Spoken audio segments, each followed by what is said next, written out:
Hola, profe, Hola, ¿cómo está? ¿Cómo estamos? ¿Bien?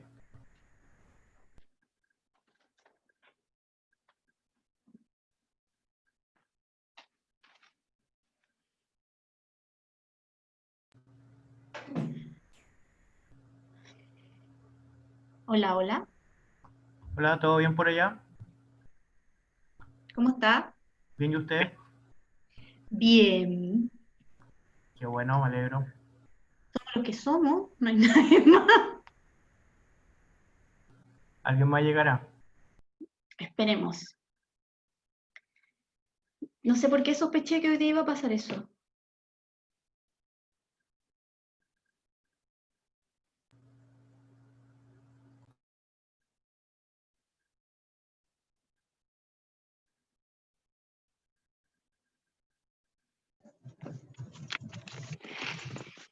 Hola, profe. Hola, ahora se llama Lucas. Es que mi hijo ocupa mi Zoom para hacer sus tareas. Yo dije, alguien ¿De se qué habla? conectó. Alguien nada que ver se está conectando. Mi hijo ¿Cómo tiene está? clases por Zoom, así que ahí vuelta loca entre el trabajo, sus tareas y todas las cosas, una locura. Es mucho. No se puede.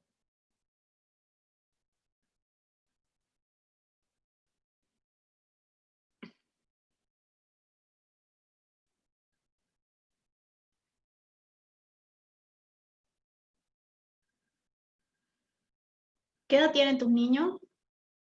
Tengo el grande de 8 y el chico de 2. Oh,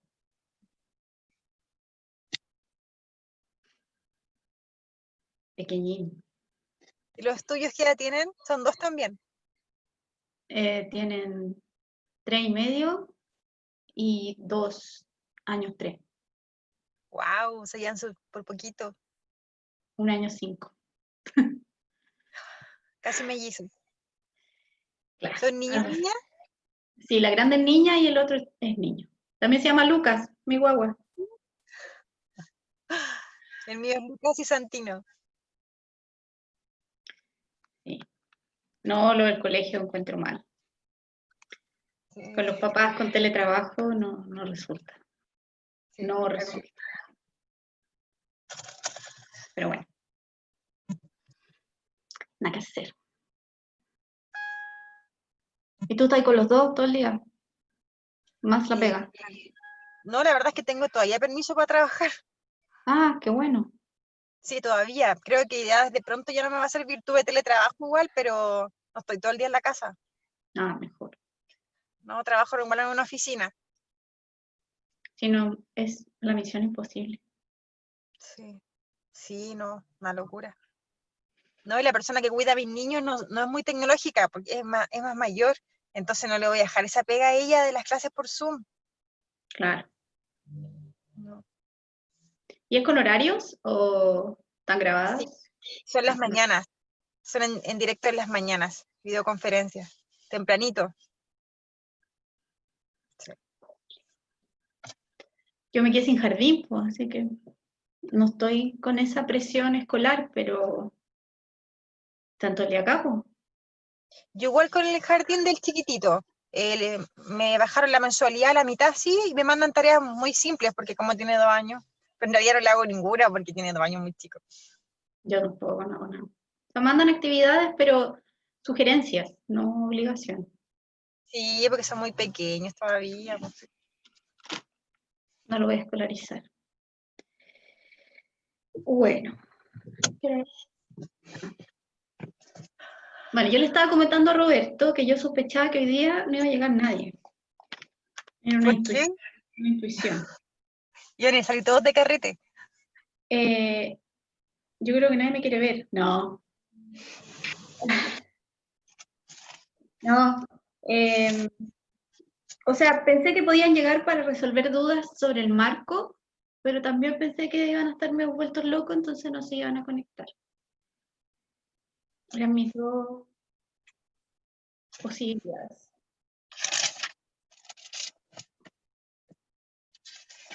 profe, yo hablé con mi entrevistado para el próximo semestre, o a fines de este, no estoy segura si va todavía o no, y ya está listo. Me confirmó que lo voy a poder entrevistar otra vez Qué para bueno, guardar por Skype. Sí, voy a guardar todo por Skype. perfecto. Sí, sí. Skype te guarda automáticamente la entrevista, así que es súper bueno. Ah, mejor. Sí. Lo descubrí hace poco. Ahí llegó su Hola, profe, Hola, ¿cómo estás? ¿dónde esté? Bien, bien, súper bien. Bueno,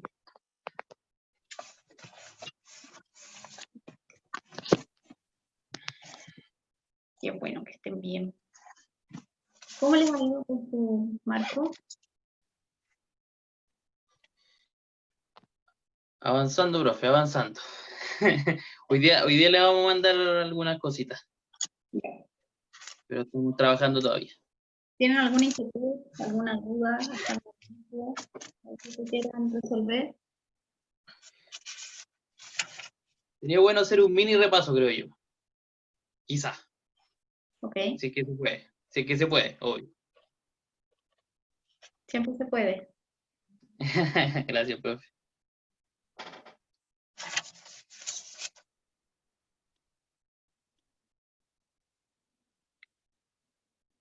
Roberto, ¿usted tiene alguna duda respecto al Marco? No por ahora, profe, gracias. Ok. Bueno, la clase de hoy día es... ¿cómo calificarla? Es, yo diría, después de entender cómo problematizar, tal vez esto es como una de las cosas que más cuesta incorporar en la forma de pensar cuando uno hace una investigación. Así que voy a lamentar mucho que sean poquititos, porque espero que puedan entenderlo después sin mí. Hola Belén, Hola, profe, ¿cómo está? ¿bien y usted? Bien, hoy día no puedo activar mi cámara porque estoy con una señal súper bajita, pero voy a estar aquí todo el rato. No se preocupe, Profe, dígame. yo le quería preguntar, el marco teórico, ¿se puede escribir, creo que ya se lo había preguntado, no sé si alguien se lo había preguntado antes, pero ¿se puede escribir como tipo ensayo igual? Sí, Ya. sí. De hecho es muy parecido a un ensayo. Voy a hacer un speech pequeñito del marco teórico y voy a empezar con lo de hoy, ¿ya? Ya, profe, gracias. Bueno, el marco teórico básicamente lo que busca es sustentar la investigación en términos teóricos, es decir, demostrar que los temas que yo estoy hablando o los temas que están involucrados en mi proyecto tienen una base, tienen un soporte teórico detrás, y ese soporte teórico yo como investigador debo estudiarlo, debo saber que se habla del tema, y por eso se construye el marco teórico para sustentar metodológicamente la investigación. Entonces yo les comentaba que el marco, si bien nos va después en su totalidad, en su reportaje del segundo semestre, no así la hipótesis, por ejemplo, que sí va, yo agarro la hipótesis de este semestre y debería ir casi igualita, copy-paste al reportaje, porque el reportaje sí lleva una hipótesis, sin embargo no lleva un marco teórico. No obstante, el desarrollo del marco teórico a mí me va a permitir, como autor o autora del reportaje, manejar los temas en profundidad, tener una opinión frente a esos temas, saber qué se habla respecto al tema y por lo tanto voy a estar más preparado para mi defensa el día que me toque defender frente a la comisión. Yo les explicaba que los marcos se escriben en distintos niveles y lo que se espera o lo que se va a evaluar en el caso de ustedes es que tenga una posición. Hola. Cuando hablamos de postura crítica, no quiere decir que yo critique todo o que esté en desacuerdo con todo. Tener una postura crítica significa que yo tengo una postura, ya sea a favor o en contra, o parcialmente a favor o parcialmente en contra. Entonces lo que yo tengo que hacer es hacer discusión de autores, es decir, tomo una cita de un autor que se refiere a un tema y luego la contrapongo con otra y ahí intervengo yo. Puedo decir, tal autor dice A, tal autor dice B, sin embargo, para este proyecto se considera que la opinión de A tiene más aplicabilidad, dado que el tema bla, bla, bla, bla. O sea, ustedes tienen que ir interviniendo los textos, dando una opinión personal, haciendo una reflexión también frente a lo que se dice, puede ser un análisis frente a lo que se dice, y por cierto se les pide una relación y un vínculo con el tema de investigación. Es decir, el marco teórico no puede estar colgando de la investigación, debe responder y debe tributar al gran tema de investigación que yo tengo. Lo que se les pidió es escribir 3 temas troncales, es como los 3 grandes temas que yo considero relevantes para sustentar la investigación, y esos temas podrían subtitularse si usted lo considera necesario. Lo importante es que escriban algo con harta capacidad reflexiva, analítica, o sea, que no sea un glosario, así como de conceptos, concepto, eso no nos sirve. Yo tengo que dar un barrido del tema, pero con mucha intervención por parte del autor. Eso es súper importante. Yo diría que es de lo más importante que debiese tener su marco. Como que al momento de leerlo, uno pueda determinar y detectar dónde está usted, qué escribió, cuál es su punto de vista al respecto. ¿Por qué consideró que ese tema es importante? ¿Desde dónde lo está argumentando? ¿Desde dónde está mirando? ¿Desde dónde lo está pensando?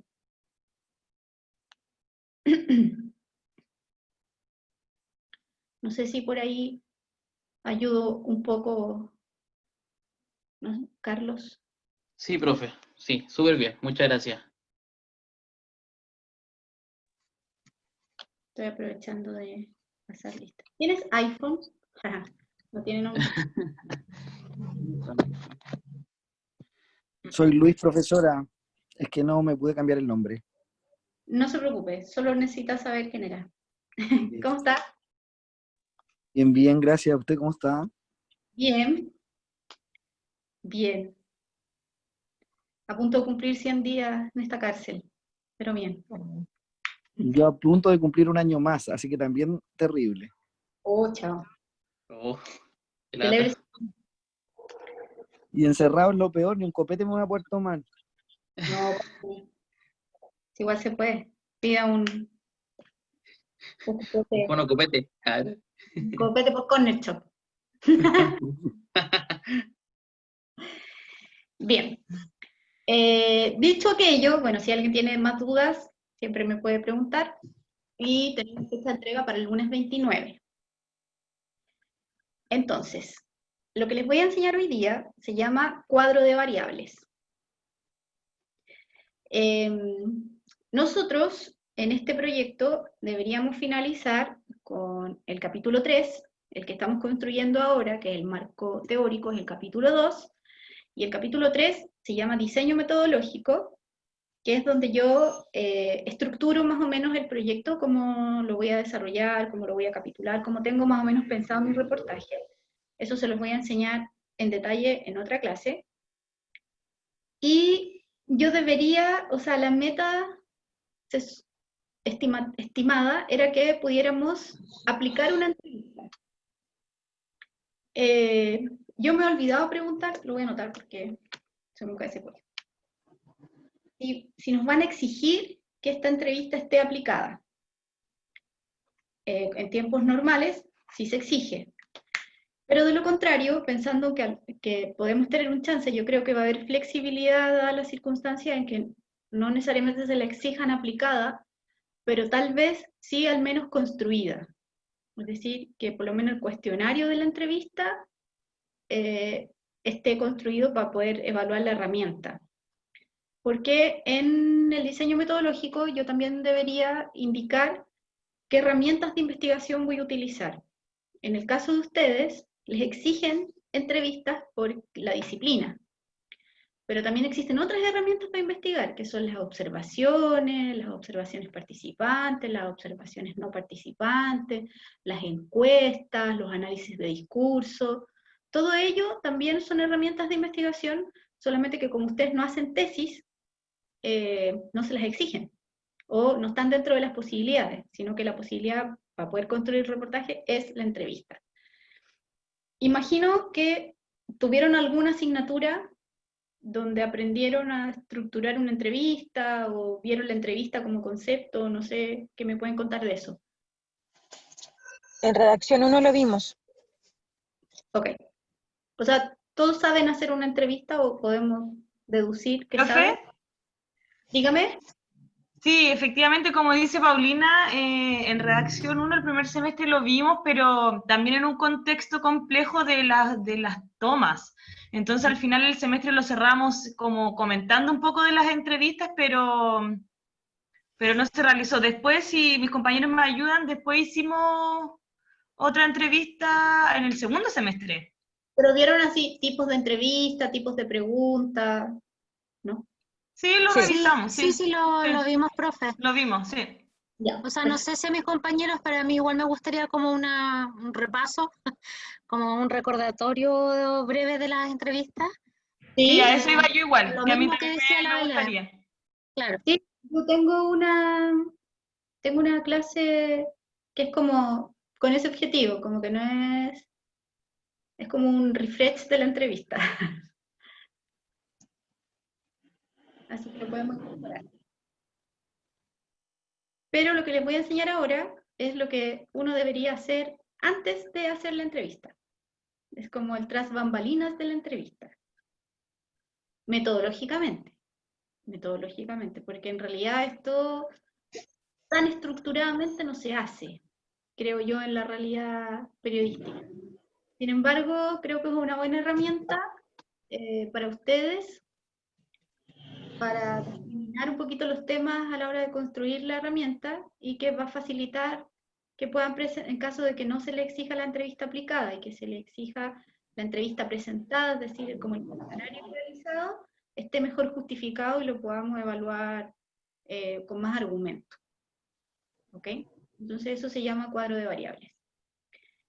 Entonces, voy a apagar mi pantalla y les voy a compartir la clase, la voy comentando. Si van teniendo dudas, me pueden ir interrumpiendo, porque cuadro de variables es un poquito más complejo que lo que hemos visto hasta ahora, según mi experiencia, como que cuesta más integrarlo, enganchar con él, entenderlo, pero es muy útil. Entonces, es importante que lo aprendan, ¿ya? Voy y vuelvo.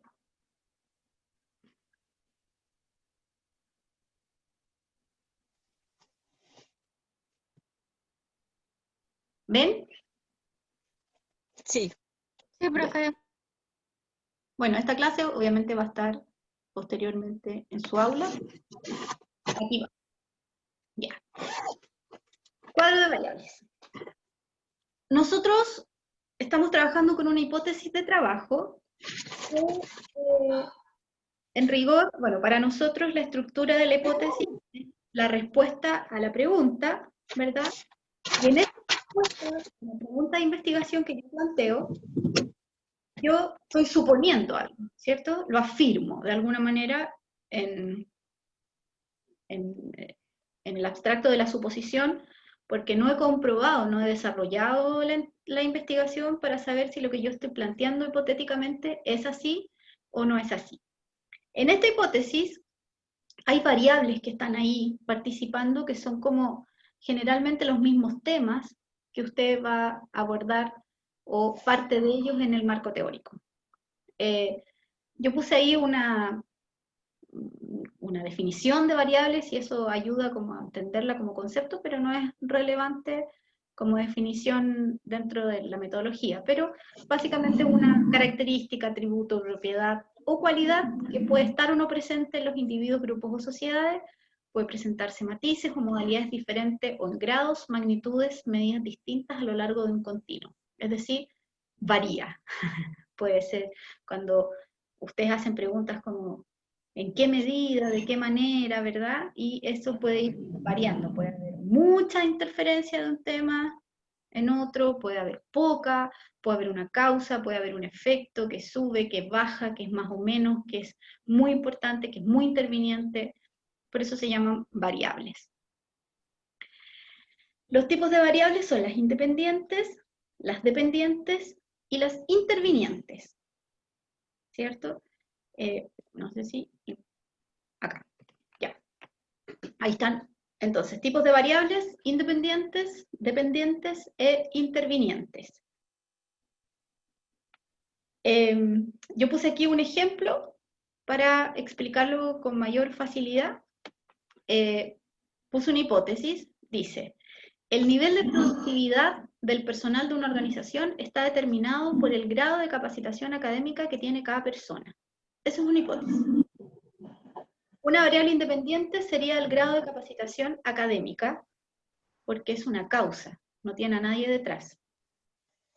Por lo tanto, se produce sola, es independiente. Una variable dependiente que aparece en esa hipótesis sería el nivel de productividad, porque es el efecto, porque ahí dice que el nivel de productividad determina el grado de capacitación. Es decir, la productividad pasa a ser un efecto del grado de capacitación que tiene la gente. Y una variable interviniente sería un ambiente laboral, por ejemplo, una temporada del año, el nivel salarial, el estilo de la dirección, de la gerencia, los rasgos de personalidad, etc. Es decir, todos aquellos elementos que también participan de un nivel de productividad y que pueden estar ahí mezclados. Profe, ¿serían como elementos externos? Claro, como todos aquellos elementos que también participan, que también intervienen, pero que no responden ni a una causa ni a un efecto, sino que andan por ahí mezclados. ¿Se entiende? Sí, profe, gracias. ¿Me van siguiendo hasta acá? Sí. ¿Todos? Sí, profe, yo por acá voy. Acá Sí, también. sí. Si tienen duda, me Sí, van profe. preguntando. Ya.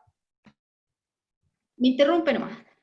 Entonces, así se definen las variables y así las pueden visualizar en la hipótesis, como para ir ya más o menos pensando qué variables yo podría detectar en mi hipótesis, independiente de la calificación que tengan, sean independientes, dependientes, eso es lo más importante. Lo importante es que las puedan identificar. Bien. Un cuadro de variables lo que hace es ayudar a través de un proceso más bien deductivo. ¿Cómo conceptualizamos esta medida? Fluctúa, ¿no? Baja.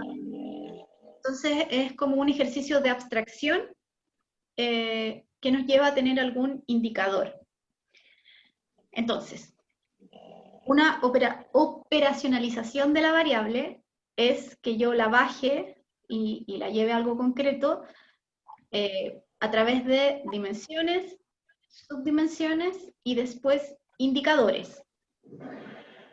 Las dimensiones de la variable me van a llevar a conceptos, y ahí yo la conceptualizo básicamente, y los indicadores, desde aquí van a salir las preguntas que después yo voy a elaborar en mi entrevista, y por lo tanto con esas respuestas a esas preguntas yo voy a poder medir la variable.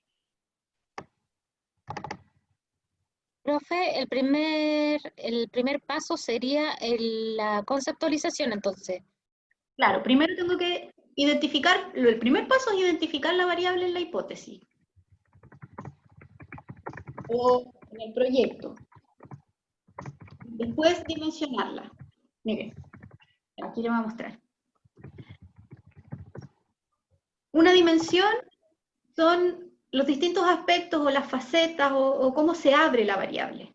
Entonces, por ejemplo, aquí puse variable inteligencia. Dimensión, inteligencia verbal, inteligencia social, inteligencia manual.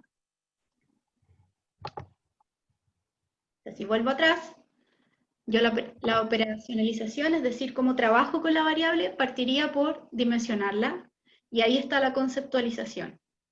Entonces, acá yo tengo la variable inteligencia, que yo podría definirla y conceptualizarla, decir, bueno, inteligencia se define como bla, bla, bla, bla, y se puede entender en 3 dimensiones. En este caso, una variable puede tener múltiples dimensiones, entonces lo que yo hago es trabajar y abrir solo las dimensiones que a mí me interesa investigar. Entonces es una forma de acotar también, porque si no puede ser infinito. Entonces aquí yo acoto a las dimensiones que a mí me interesa conocer. Entonces, acá yo puse otras, por ejemplo, variable memoria, dimensiones, memoria visual, memoria auditiva, memoria táctil. O otra forma de dimensionarla, si a mí me interesa otro tema, en la misma variable, variable memoria, dimensión, memoria a corto plazo, memoria a largo plazo. Cuando yo dimensiono, abro la variable, pero la abro hacia los temas que son de mi interés y que son parte de mi tema de investigación, que se enmarcan en mi proyecto de investigación. No la abro para cualquier lado. Entonces eso me permite ir manteniendo un hilo conductor y acotarme a lo que me tengo que acotar, y no empezar a irme hacia el lado y desviarme del tema.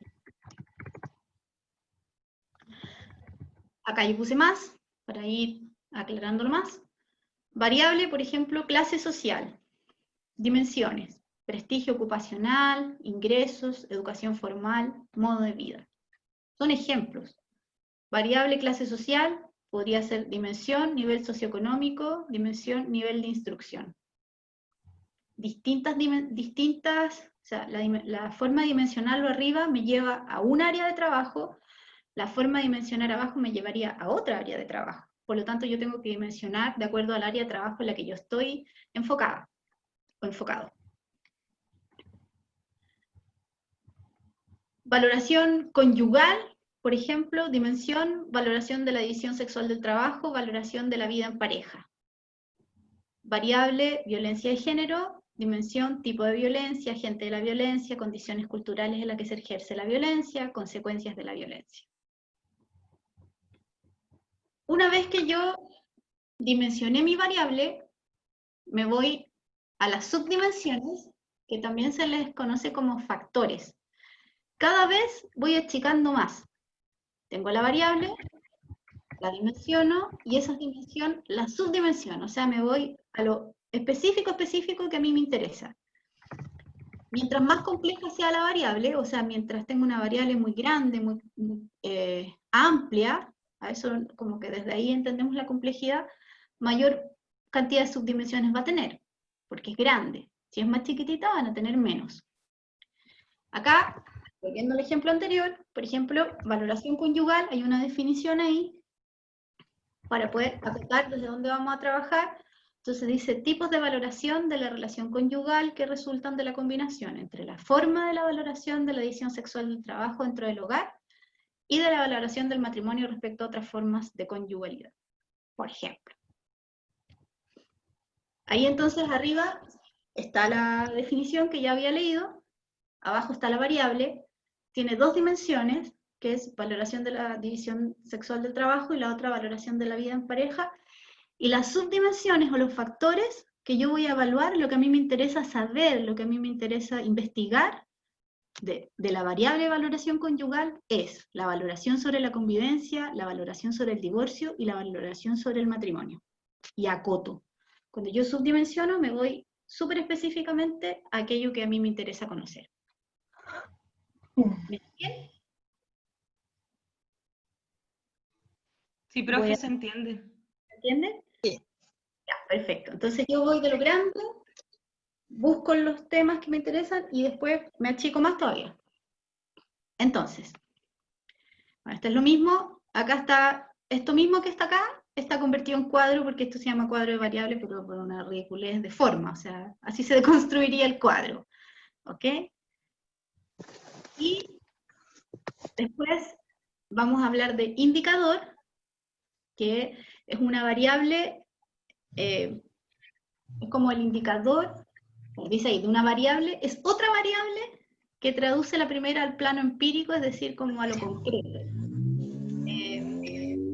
Por ejemplo, si estuviésemos en esta realidad, yo necesito saber qué indicador voy a tener yo sobre la valoración sobre el divorcio, por ejemplo, que es algo cualitativo. ¿Cuándo esa valoración va a ser positiva? ¿Cuándo esa valoración va a ser negativa? ¿Cómo lo voy a demostrar? ¿En qué me voy a basar? Un indicador, como para que lo puedan entender de forma más simple, es como llevarlo a número, a porcentaje. Si alguno de ustedes en algún momento no trabaja en medios y se va más hacia lo organizacional, en el mundo organizacional los KPI, que son los indicadores de desempeño, son súper importantes. Entonces, cuando uno se mueve en el mundo organizacional y uno proviene del mundo comunicacional, tiene que aprender a hablar en porcentaje, en números, en indicadores. Porque al otro mundo, que no es el blandito de nosotros, que es el duro, que es el ingenieril, el matemático, el cuantitativo, le interesan las cifras. Entonces, si yo voy a hacer, supongamos, un estudio de clima organizacional, ¿cómo lo mido? ¿Cómo demuestro? ¿Cuándo un clima es bueno? ¿Cuándo un clima es malo? ¿Cuándo las cosas están bien? ¿Cuándo las cosas están mal? Si la variable que estoy evaluando es totalmente cualitativa. Entonces ahí es donde toma fuerza aprender a generar indicadores. Entonces acá yo puse, por ejemplo, variable productividad, dimensión mano de obra, dimensión capital. Un indicador podría ser la cantidad de productos. Una traducción de una variable a un porcentaje, a un número. Acá yo puse un ejemplo de una variable más blandita que la anterior, que era más fácil de llevar a indicador, que dice variable identidad. Hay una definición de identidad de un autor argentino bien reconocido en este tema, que es Etkin. Dice: el sistema de valores que se forman en la intimidad de los grupos sociales y que junto a la interacción con el medio explican sus particularidades, trayectorias y leyes de desarrollo. Esa sería una definición. La operacionalidad de la variable. Profe, ¿Dígame? disculpe, antes que siga, ¿cómo se llama el autor? Etkin, el que está entre paréntesis. Ah, pues ya, perdón. No te preocupes.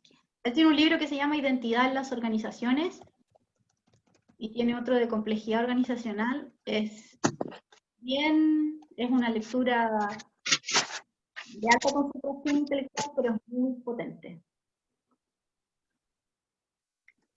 Entonces ahí yo puse una definición operacional, es decir, ya la bajé a una dimensión, que sería el grado de reconocimiento de pautas, valores y creencias internalizados y compartidos por los participantes. ¿Cómo yo eso lo vuelvo indicador?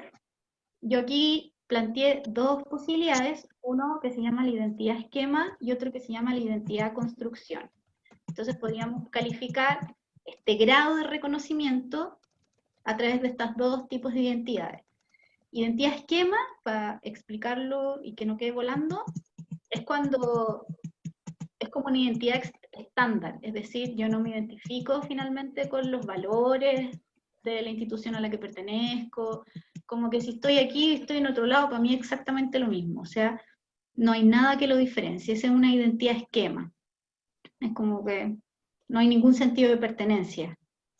En cambio, la identidad construcción sí está diferenciada, sí tiene sus propias características, su propia filosofía, sus propias creencias, es cuando uno ya está más empapado y tiene más la camiseta puesta, y para mí no es lo mismo pertenecer a esta institución que a otra, y ahí hay un grado de reconocimiento, ¿verdad?, de las pautas, los valores, lo que yo operacionalicé en las dimensiones. Como un ejemplo para tener un indicador. Entonces después, si yo tengo que llevar esto y presentarlo a alguien que no habla mi idioma, sino que se mueve en porcentaje y número, yo podría decir, bueno, el 60% de los trabajadores de esta institución se manifiesta en una identidad esquema, por lo tanto hay que hacer, ahí yo propongo, no sé, una consultoría, un trabajo, una campaña comunicacional, en fin, o de lo contrario, una identidad de construcción súper bien arraigada, vamos bien, en fin.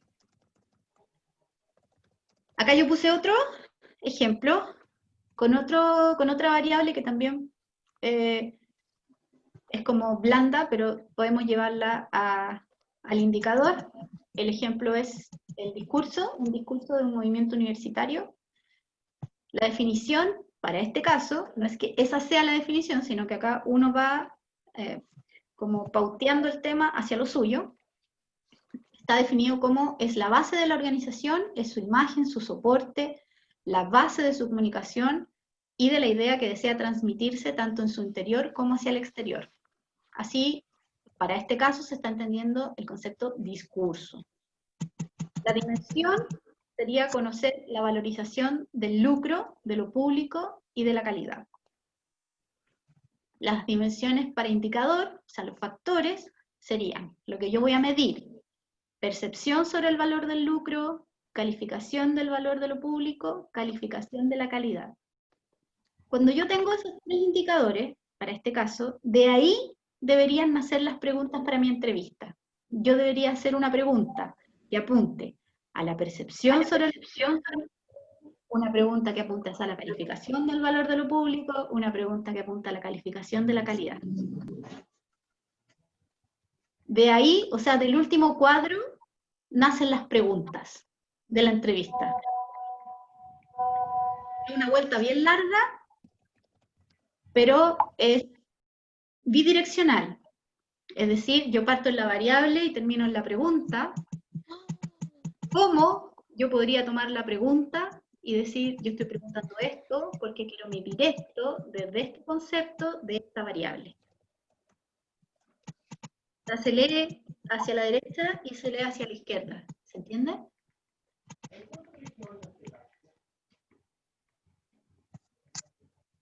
¿Me siguen? Sí, profe.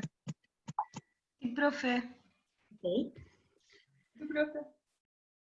Yo puse ahí otro ejemplo, puse muchos ejemplos en este PPT porque es la única forma como de bajarlo. Visibilidad, que es una variable que podría por ahí aparecer en alguno de los proyectos. Una definición de visibilidad es mantener un compendio de características que logren notoriedad dentro del entorno. ¿Desde dónde lo vamos a mirar? Desde la percepción y el reconocimiento que los públicos puedan tener sobre ellas de acuerdo a sus características, rasgos o intereses. El indicador va a ser el número de personas que afirman conocer a la organización. Por lo tanto, yo debería hacer una pregunta que me lleve a saber cuántas personas la reconocen. En este caso, para este tipo de indicador, tal vez se sugeriría más hacer una encuesta para poder medir un número, pero también podrían ser muchas entrevistas o entrevistas a personajes claves que me permitan una información más amplia. Y eso es. Tengo que irme aquí. Ahí estoy. He regresado. Es larga la vuelta, pero sirve mucho. Porque yo tengo el tema, tengo el concepto, que probablemente esté en el marco teórico. Después voy al tercer bloque y digo ya, de esto me interesa, de este concepto, esto me interesa saber para medir o para conocer tal factores, tal característica, etc. Entonces, como yo quiero conocer esta característica, este factor, ¿qué pregunta tengo que hacer? Y construyo mi concepto. Este es como el trasfondo para construir una entrevista sólida y que no esté al azar, que no sea lo que se me ocurrió, lo que creí que voy a preguntar, sino que tiene un argumento detrás mucho más consolidado y está pensado. Tiene una estructura detrás, está todo pensadito, un paso a paso, que me lleva a preguntar justo lo correcto que yo voy a necesitar saber para poder después comprobar o refutar mi hipótesis. Por eso siempre esto es como para allá y para acá.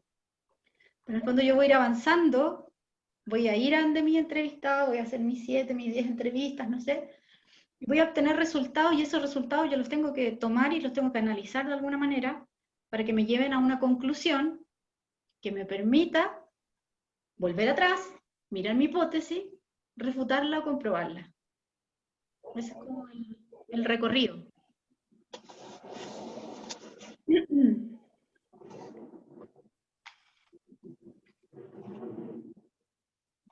No sé si les hace sentido, o si habían visto algo similar. Yo profe, no lo había visto, la verdad, nada de esto, pero me hace mucho sentido, como que igual sirve para ordenar mucho el tema, porque a veces uno tiende a disparar para todos lados y esto ayuda a concretarlo o direccionarlo bien. Yo aquí hice una listita de los pasos a seguir, que es primero identificar la variable, después identificar la conceptualización de esa variable, identificar las dimensiones que tiene esa misma variable, y si tiene subdivisiones o factores que influyan en esa dimensión, y después ya centrarlo en los indicadores que serían las cifras, lo más concreto, los porcentajes, los números, el dato duro, digamos, de esa variable. ¿Sí? Ahora, en el caso nuestro, como esto va a ser un reportaje, no necesariamente siempre van a exigirles que tengan un indicador o un dato duro. Entonces, cuando no es indicador, pero va en la misma línea, es un factor, que puede ser medible de forma cualitativa. El conocimiento, todas aquellas como áreas de trabajo que no necesariamente son numéricas, pero sí tienen una valoración social.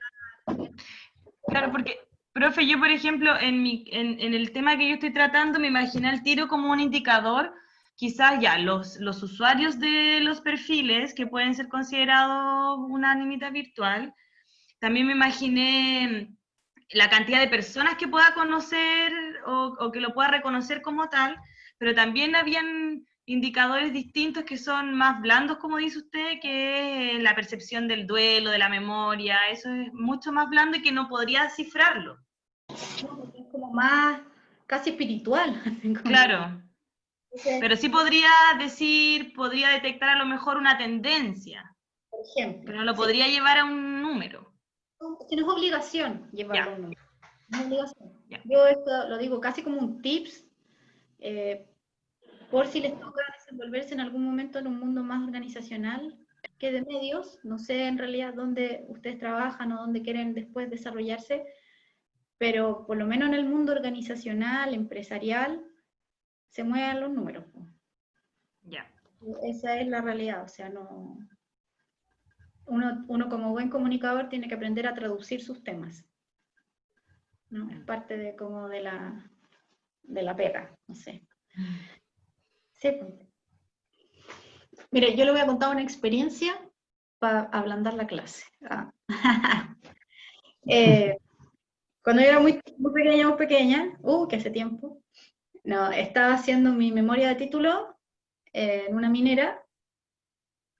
Estuve 8 meses trabajando ahí en la minera, realizando una investigación, desarrollando un proyecto, y yo trabajaba en el área de sustentabilidad y vinculación con las comunidades, o sea, todo como el área de responsabilidad social empresarial. Que en ese entonces estaba como recién poniéndose de moda, no estaba tan avanzado como ahora. Y me tocó hacer una presentación como estudiante a toda la plana gerencial de la minera, que nadie pertenecía a mi área, pues eran todos metalúrgicos, ingenieros en mina, biólogos,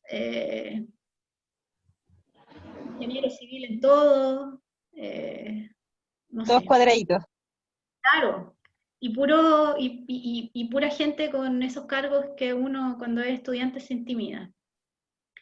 Entonces yo tenía que exponer con otra gente que también estaba en mi misma posición como estudiantes memoristas, pero todos eran estudiantes de ingeniería en mina, de metalurgia. Yo era la única como bicho raro que estaba ahí.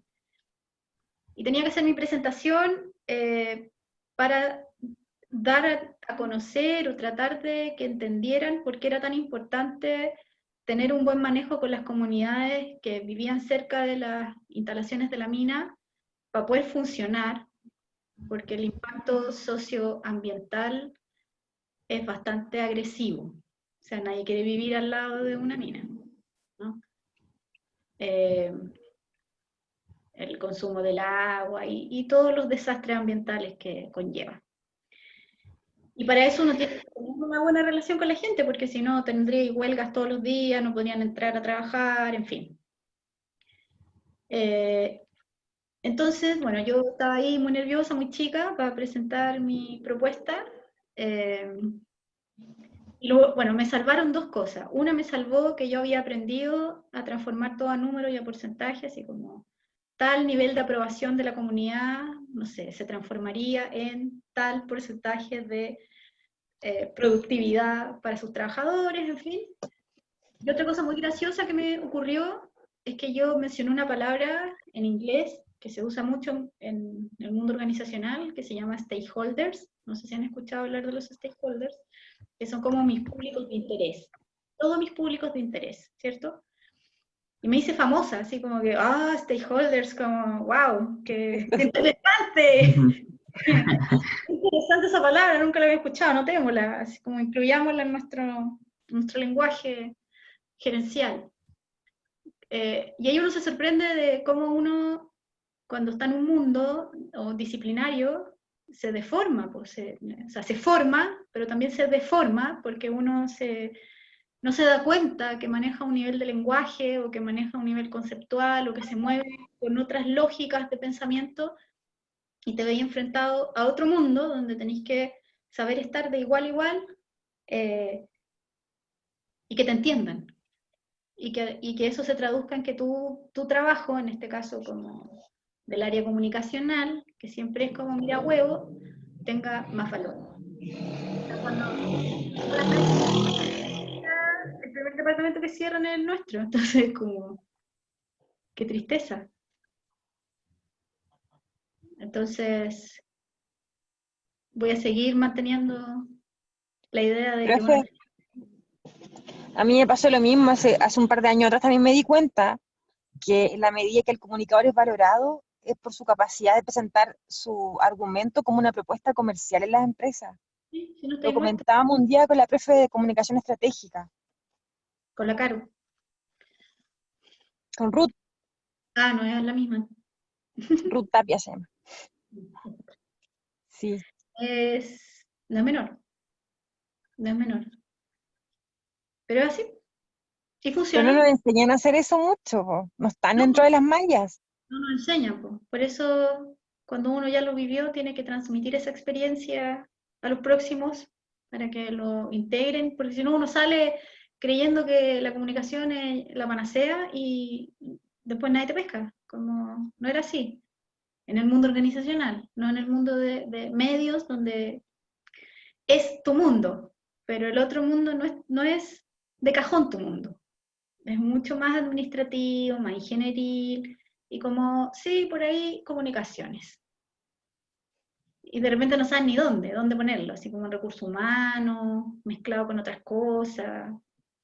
O, yo doy hartas charlas, yo hago hartas capacitaciones, muchas, llevo muchos años haciéndolo, y siempre, o sea, no sé, del 98% de las veces me preguntan si soy psicóloga. Nunca nadie me pregunta si soy comunicadora, nunca me lo han preguntado.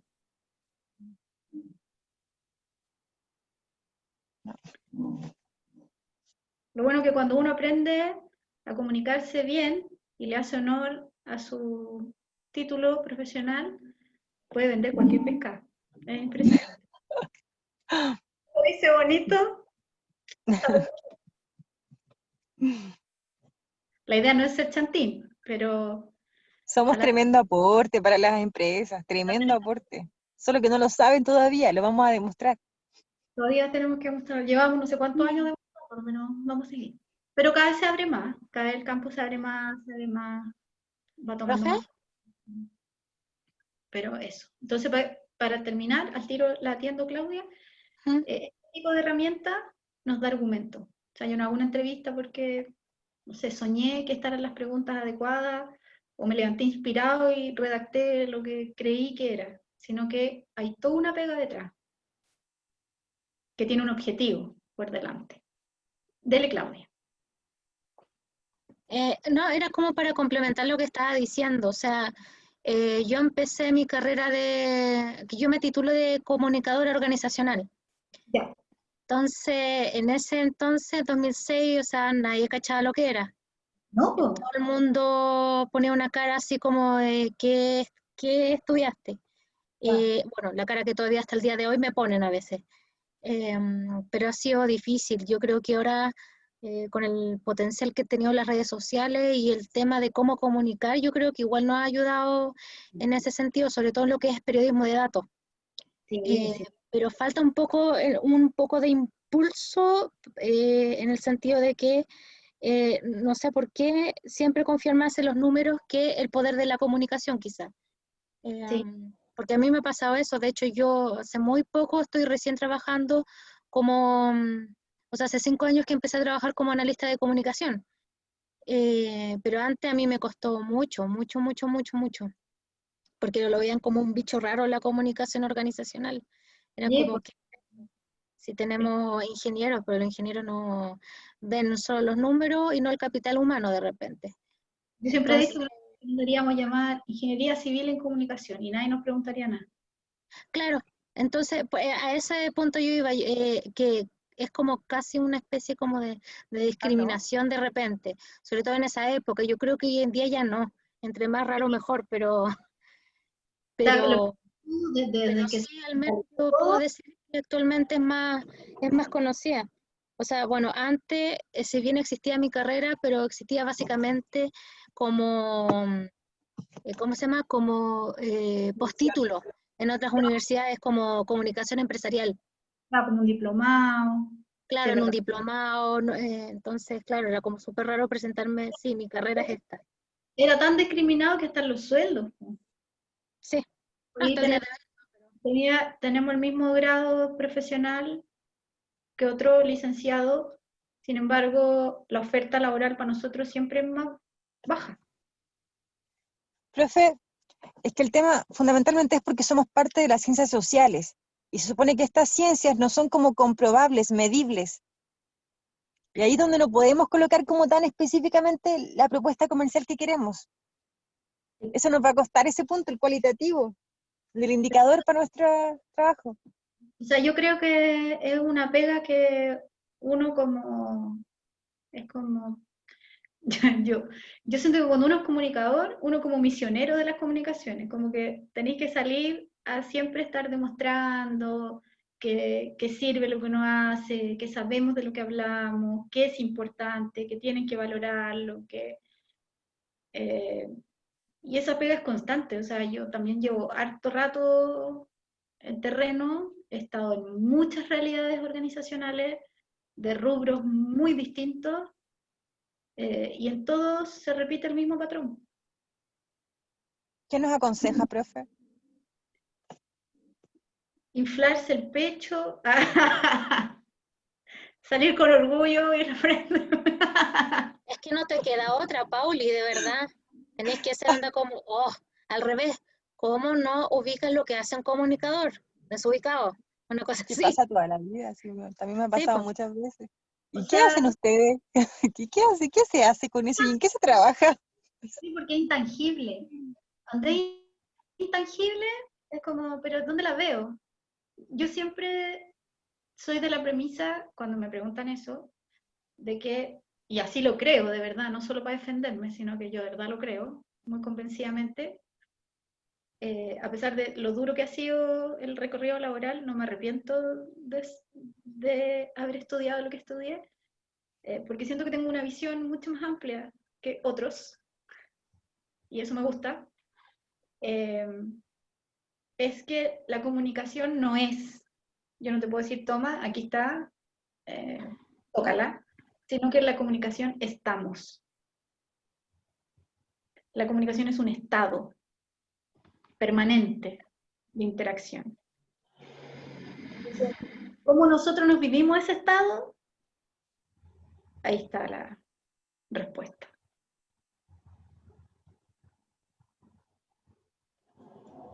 Creo yo.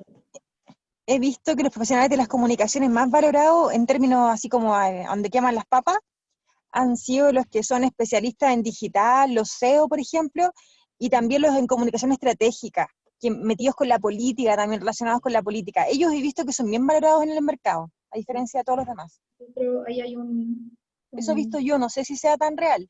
son como nichos, po. Se han transformado en nichos más concretos, más conocidos, más populares. Entonces sí. Pero, no sé, hay que seguir. Hay que tener argumentos. Yo siento que uno tiene que demostrar que sabe lo que está hablando, que no es como un recitador de un texto, que no sé. Este ramo es súper importante por eso mismo. Yo sé. Yo sé.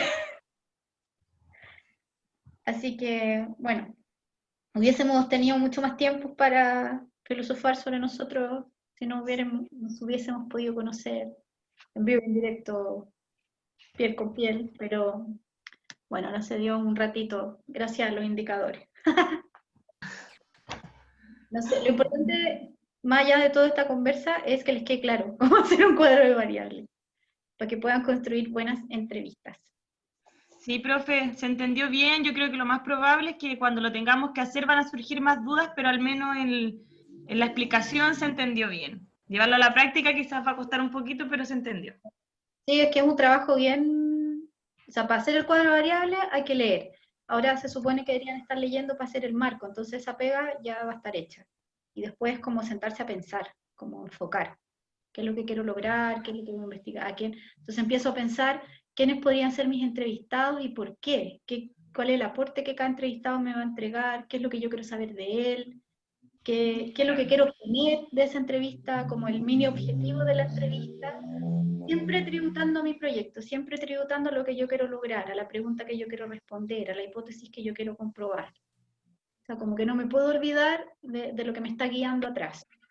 Eso es súper importante, cuando ya empiecen a visualizar como sus posibilidades de entrevistado, saber por qué, o sea, no como que me tincó porque es experto en el tema, ya, ¿y qué más? Eso no es un argumento. Claro. Entonces, yo hago harto hincapié en eso porque nosotros no hemos tenido la experiencia de enfrentar una comisión y ni siquiera sé si la vamos a tener, porque probablemente así como van las cosas, no sé si los van a hacer exponer online, como era la idea de la primera presentación, pero es un buen ejercicio también para saber responder a las preguntas de una comisión. Y las preguntas de una comisión siempre buscan argumentos. Siempre quieren saber qué hay detrás de cada decisión, por qué está investigando esto, o te pueden poner en una posición contraria a lo que tú estás planteando. No sé, te pueden decir, usted dijo que, qué sé yo, tal personaje, sin embargo yo sé esto otro, ¿cómo me lo explica? Chan, y ahí uno tiene que estar lo suficientemente preparado para decir, sí, yo supe de eso, sin embargo, siempre tengo que defender mi trabajo. Sin embargo, en este proyecto el objetivo apunta hacia hasta otra mirada, por lo tanto no fue de nuestro interés trabajar con ese tema. No sé, yo siempre tengo que dar vuelta la respuesta a mi favor, tengo que aprender a defenderme argumentadamente, con fundamentos, con confianza, y eso también se gana como en la práctica, cuando uno va como parándose al frente, que no te coman los nervios. Sí, profe, eso va a ser bien fome, que en algún momento nos llegue a tocar exponer frente a una comisión y no haber tenido un ensayo previo, sobre todo por el factor de nervios que igual juegan en contra. Sí, uno se pone, igual menos nervio cuando uno está más preparado y maneja más el tema y ha trabajado en él y se empapó con él, uno está más seguro. Cuando uno ha estado medio guateando la investigación, no llega tan bien parado a la defensa. Claro. Es igual importante. Ahora, miren, yo el segundo semestre no estoy con ustedes, tampoco estoy en la U, no tengo ramo el segundo semestre,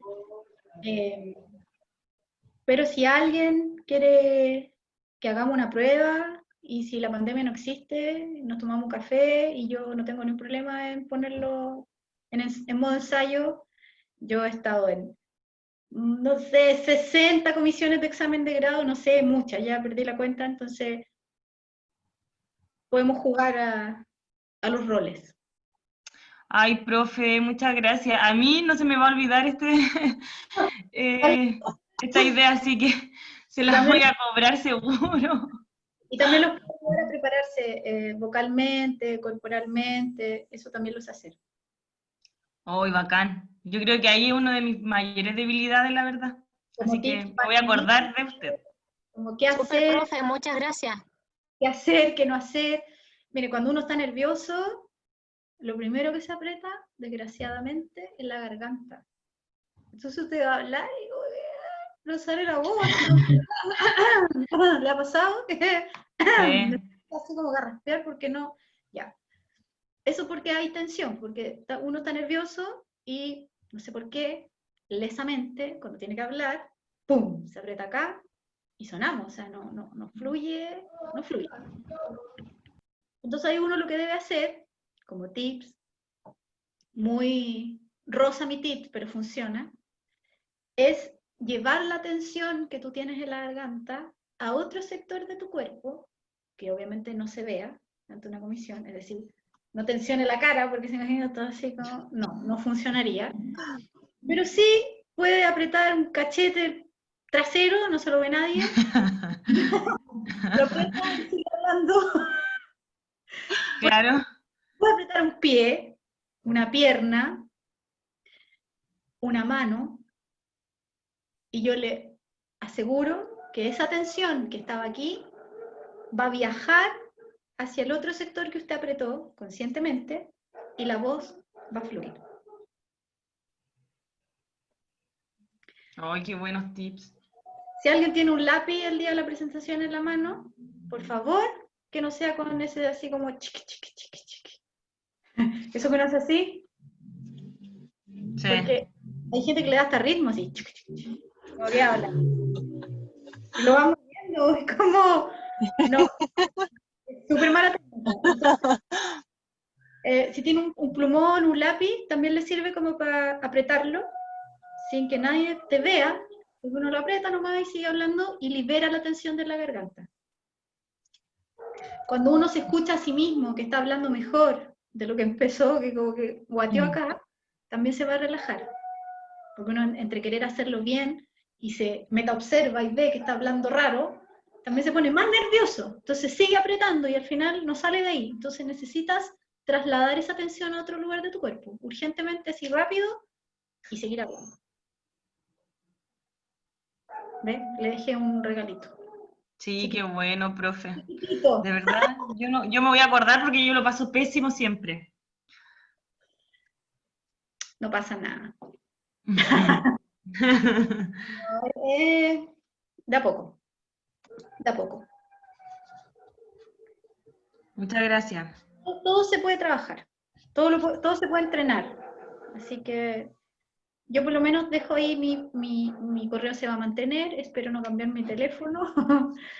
Así que si alguien necesita ayuda o por falta de ensayo, que en realidad este semestre tuvimos nada de ensayo y ni siquiera sé si vamos a alcanzar a tener un ensayo o definitivamente va a ser todo escrito, yo lo puedo ayudar. He ensayado muchas veces. Bueno, casi cuando he guiado tesis, siempre ofrezco también un examen de ensayo y obviamente de cariño, no es trabajo. Sí, yo creo que sería súper importante porque también ayuda a sentirse más seguro. Es bueno. Y si salió mal el ensayo, uno sabe por dónde, cuáles son las debilidades y evidentemente va a ayudar al 100% para enfrentarse mejor al examen real. Puede probar su presentación, manejar los tiempos porque te dan 20 minutos, entonces también con los nervios uno a veces pierde la noción del tiempo, son hartos como detallitos que sumados también son parte de la evaluación, finalmente. Profe, eso le quería preguntar, ¿son 20 minutos que a uno le dan? 20 minutos.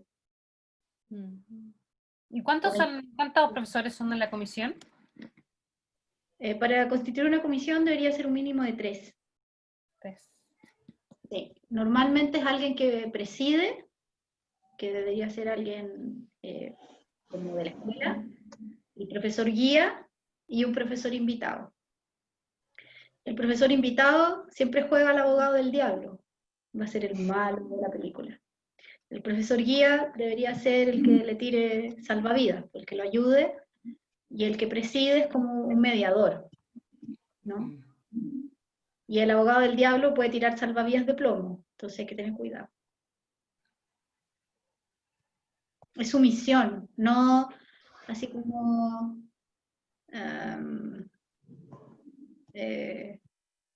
como desgraciadamente, como te voy a perjudicar, sino que probablemente haga preguntas que estén fuera del foco porque el profesor guía ha trabajado contigo todo el tiempo, conoce el proyecto, entonces, en cambio este otro puede salir con cualquier mirada súper lejana a lo que usted trabajó y ahí usted tiene que reenfocarlo. Entonces, generalmente... En el fondo, lo que persiguen siempre es como dispersarte del centro de la investigación. No, lo que persiguen es ahondar en el trabajo que hay detrás del reportaje. Ya, pero si salen con algo, por ejemplo, muy nada que ver, ahí el primer recurso es como volver al foco de tu investigación. Sí, pero argumentar por qué no fui para allá. Ya. Sí. O sea, siempre yo tengo que ser receptivo a las preguntas. Ya. No estar hacia la defensiva, como no puedo tener una posición como de ¿quién me está preguntando? O sea, se desubicó, eso no es mi proyecto. Claro. Yo siempre tengo que acoger lo que me preguntan y devolverlo. Ya. Siempre.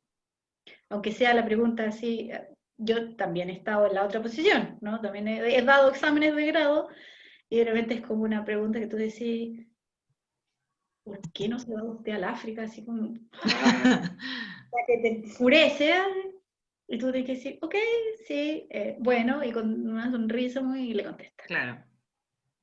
Siempre hay que ser estratégico. Sí, mantenerse estoico ahí. Sí. Bien. ¿Alguna duda? Yo por mi lado no, ya. No, profe. Dispersa mi clase de hoy día. Sí, sería bueno si nos pudiese hacer como un repaso a la próxima clase, así como cortito de la entrevista, o tips puede ser también. Ya lo noté. ¿Sí? Ah, ya, súper. Eso. Entrevistas. Y como un tipo pregunta, un poquito, un refresh. ¿Sí? Ni un problema. Ya, profe, muchas gracias. Gracias a ustedes. Les subo la clase y si van teniendo dudas, me avisan. Ya, se pasó. ¿Sí? Un abrazo Gracias, grande. profe. Gracias, profe. Chao, que esté bien. Cariño. Saludos a todos. Chao. Nos Besitos a vemos. todos. Buen fin de chao. Chao.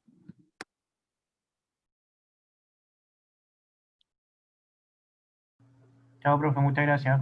Chao, Roberto, que estés muy bien. Igual usted, hasta luego.